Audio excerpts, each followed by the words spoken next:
Okay, so today we're going to talk about the spectrophotometry, and there's a law that's going to cover this for us, both mathematically and theoretically. The Beer-Lambert law, some people call it Beer's law, and it's a fairly simple equation. Mathematically, it won't be very difficult, but we have to kind of master some of the theory with it for sure. We're definitely going to use this equipment a number of times in AP Chemistry, and then we'll also use it, or you'll use it when you move on into college chemistry labs.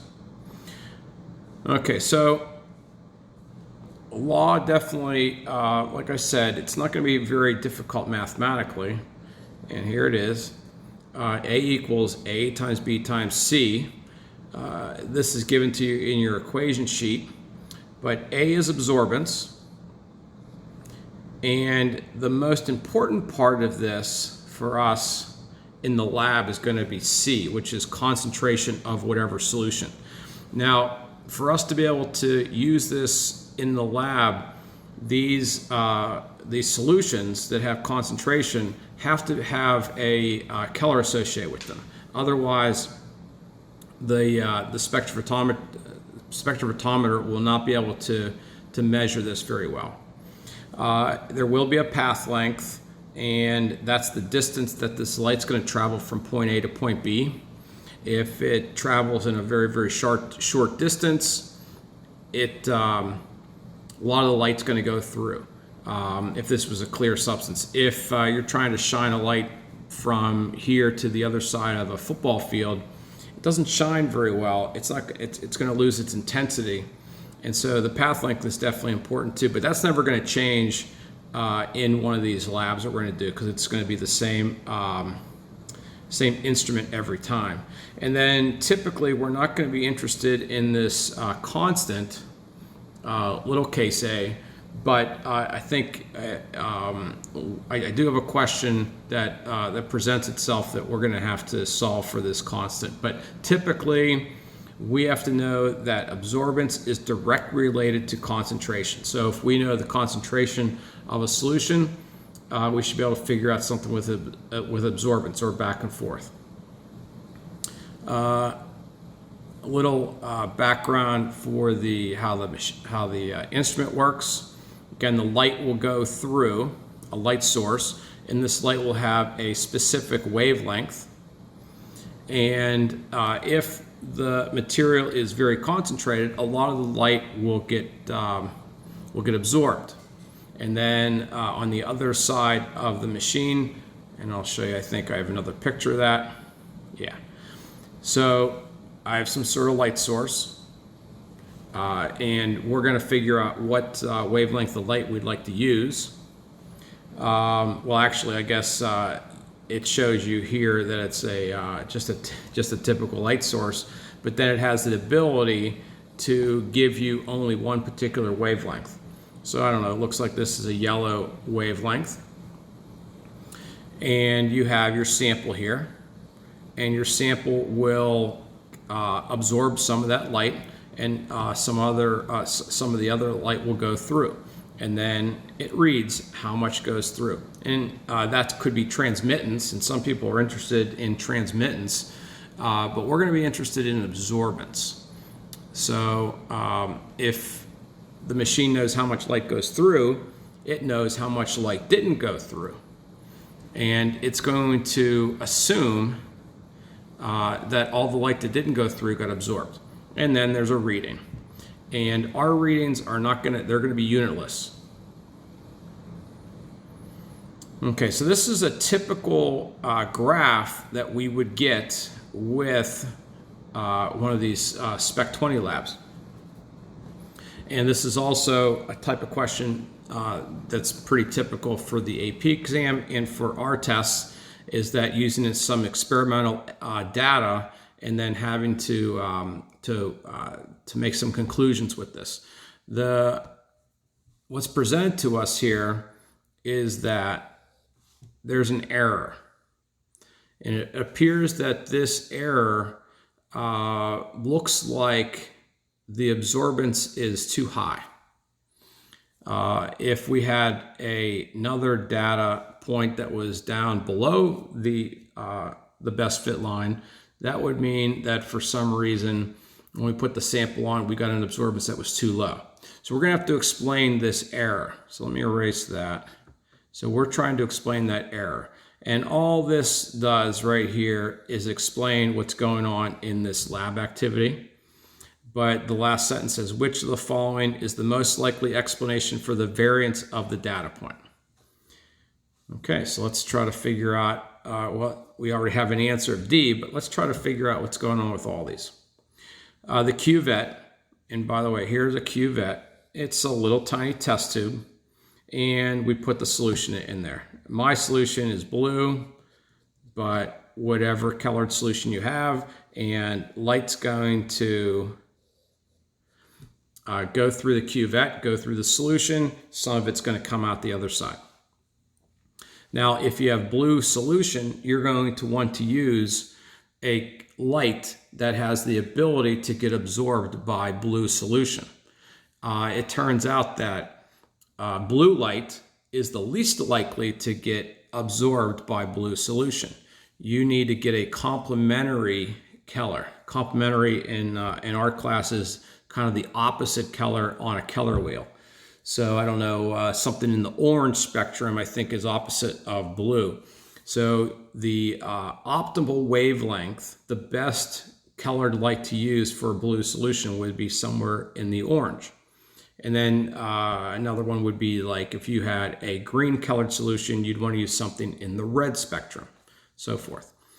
Okay, so A, the cuvette in which the 0.6 molar solution was placed had some water droplets in it. Well, the water droplets would actually make this solution more dilute. And if the solution was more dilute, that data point, instead of being where I had it as an arrow, would be down here somewhere. So it's certainly an error, just not the error that's represented in this question. The cuvette into which the 0.6 molar solution was placed was filled slightly more than the other cuvettes. It doesn't matter if you put this much liquid, this much liquid, this much liquid. All you need is enough liquid so that the light can pass through. Typically, these are somewhere in the middle of the cuvette height. You can't get in the machine to know for certain, but we typically fill these up 2/3 to 3/4 full. So this is not the answer. If we didn't fill it up the right way, you would get something, the machine may not even be able to give us a number. The wavelength setting was accidentally moved away from the maximum absorbance. So I had mentioned to you that if we have a blue solution, we would want to use something very far away from the wavelength of blue, which is more like an orange. If you pick something that was closer to the wavelength of blue, light wouldn't get absorbed. So again, we're talking about something, the error would be, that's presented in C, would actually be something below the best fit line, not above. So process elimination, we already got the answer of D, but let's try to figure out why we like D. The solution, the cuvette used for this solution had not been wiped clean. So if this has not been wiped clean and you have some dirtiness, some fingerprints, some smudges, whatever it might be, light is going to hit that and not go through. And so it's going to be as if we had a very concentrated solution. The machine is not thinking, it's just reading how much light goes through. It doesn't know the difference between light getting redirected by smudges and fingerprints and dirtiness or higher concentration. So that would make sense. So we're always going to try to clean these cuvettes before we start. Not only could it be dirt, smudges, fingerprints, so forth, it could also be little air bubbles. If you have little air bubbles throughout this, those air bubbles are going to change the direction of the light, and it's not going to go through and get read by the machine. So also air bubbles would give us the same kind of error that we have presented to us for answer D here. Okay, so this is a free response question. So we're using a material here, dichromate. We have an initial molarity. We have another chemical, ethanol, initial molarity. This next sentence doesn't do us any good for the question. It just says that you need to make sure that you have also some acid in there. If you don't have the acid, this chemical reaction doesn't take place. The student places a sample of the solution. By the way, dichromate can be studied with this spectrophotometer because it's yellow. Actually, orange. Student places a sample of the solution in a cuvette. Path length. Okay, so remember we have a equation. So we have the path length. Okay, it doesn't really matter specifically, by the way, if you get A, B, and C mixed up, they're all just multiplied by together. But I believe path length for us was given as B. We have a maximum absorbance that the machine is using, 440 nanometers. There's no place to use that in our equation. It's just that if we were at a different wavelength, we wouldn't get very good absorbance numbers. So you're always going to want to use the complementary Keller of the solution in question. Absorbance of dichromate in the solution is monitored as the reaction proceeds. The table below shows the absorbance as a function of time. Okay, so over a period of time, we get absorbances. And then these absorbances are going to go down. Why? Because dichromate is a reactant. It's getting used up in the chemical reaction. So it starts off at its highest amount, and then as you are consuming dichromate, it's getting used up. If we kept on going past 6 minutes, maybe this would even decrease more. I'm just going to move this a little bit here. Okay, so it says calculate the value of dichromate at 1.5 minutes. So that sounds simple enough. We have A equals A times B times C. Let's see if we have enough information to go into those spots. Do we have a absorbance at 1.5 minutes? We do. So 0.553. Do we have a constant? I don't see a constant anywhere. So that's still a variable. Do we have a path length? We do, 0.5 centimeters. And do we have a concentration? No, these brackets are asking for concentration. So now we have two variables. That means that is a dead end. So is there any way we could figure out, we can come up with this A value? There is. So let's go over here. A equals A times B times C. We were told what the concentration of the dichromate was at a particular point in time, initial. So we actually have that. Oh, we have an absorbance too. So absorbance 0.782.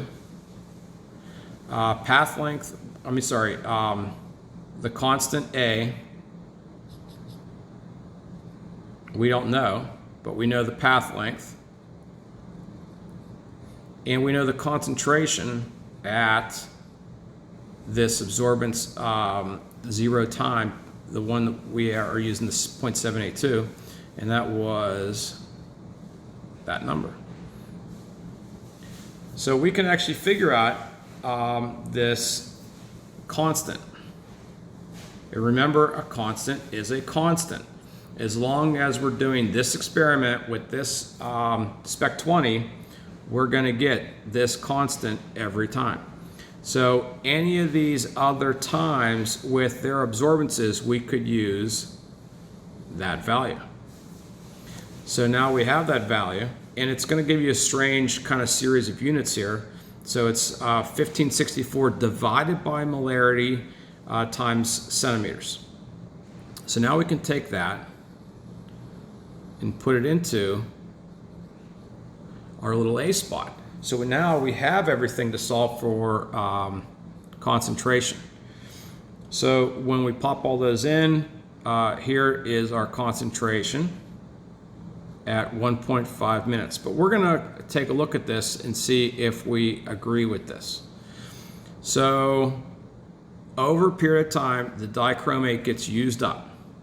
So it should be less than our initial molarity of 1 times 10 to the 3rd. And that is less than our initial molarity.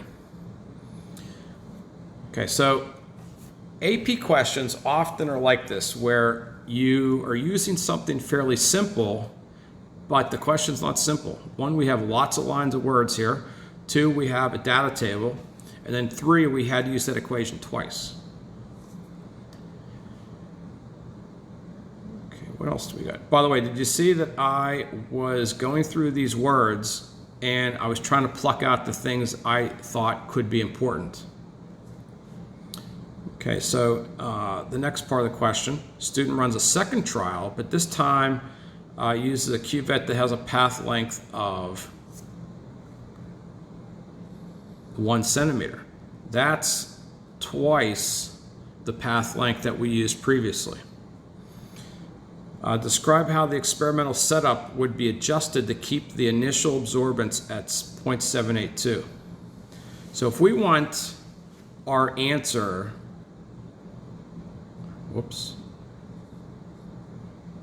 of absorbance to still come out to be 0.782, but we've doubled the path length, that means we'd have to have something else. Can we have the constant? No, we can't adjust the constant. The constant is a constant. But could we do something to the concentration? Concentration and path length and this constant are directly related to absorbance. So if we're making something else go up by a factor of 2, then we would have to have something else go down by a factor of 2. So the concentration would have to be halved. So basically we'd have to dilute this by a factor of 2. And we have some answers. These are the answers that AP folks come up with. But I think we just went over that in our last question. Still a Spec 20 question. We have a sample, 0.4 molar, 100 milliliters of it, and we were told to make 100 milliliters of 0.15. So we're going to get down to the rest of the sentence here, but anytime you're making a dilution, that's an M1 V1 equals M2 V2. Looks like we have a volume, a molarity, a volume, and a molarity. Well, not really. It says calculate the volume of the 0.4 needed. Are you going to use all the 100 milliliters? No. So we're actually going to solve for that part. So we have the 0.4 molar. We don't know what volume we're going to use for that. We know we want to make a 0.15, and we know we want to make 100 milliliters of it. And I think we have some answers on the next slide, but that's going to require 37.5 milliliters of this 0.4 molar. Briefly describe the essential steps to most accurately prepare. So you can do this in bullet form, you can do this in paragraph form, but there are some things that no matter what you're going to be required. So you're going to have to look at, I'm looking back here, the following laboratory equipment is available. You better use the right equipment from what's listed. So I see volumetric flask is liquid. I mean, sorry, not liquid, is listed. So I better use a volumetric flask. And I am going to eventually fill it up with distilled water to the etched line. So etched line better be in there, or filling up to the etched line, filling it up with water to the etched line. Volumetric flask is another key term. And then how are you going to measure 37.5 milliliters of this 0.4 molar copper sulfate? You have to pick the best equipment here, and the most accurate, precise equipment, because it has the most increments of what's listed here, is the burette.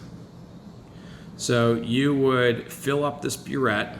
You could fill up to 50 milliliters of 0.4 molar copper sulfate and deliver exactly 37.5 milliliters to your volumetric flask, and then volume up to the etched line with distilled water. So there definitely had to be some key terms there.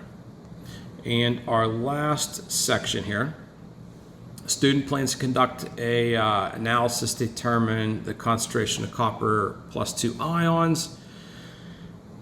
The solution has a small amount of cobalt nitrate. By the way, cobalt has a Keller associated with it. How do I know that? Because of that graph. Let me go back to, so it looks like its maximum absorbance for cobalt is around 500 nanometers. For copper ions, its maximum absorbance, it's going to be tough to tell, but I don't know, somewhere up in the right around 800 range. Okay, the student is given the diagram below, which shows the absorbance curves for the cobalt and the copper ions. Okay, so spectrophotometer available to the student has a wavelength range of 400 to 700 nanometers. So what's off the board? We can't use anything past 700. What wavelength would the student use to minimize the interference from the cobalt but still be able to measure the copper? Ideally, we would love to use the maximum absorbance of copper ions, 800, but it was told to us we have to stay within that. Why would 800 be the best? Because it's the highest absorbance for copper, and then it's virtually zero absorbance for cobalt. So I can't use 800 because I wasn't allowed. So could I use 700? Well, not ideal, but it is within the range of what's provided. So it still gives me good absorbance of copper, but virtually zero absorbance of cobalt ions. Okay, and that concludes today's lecture.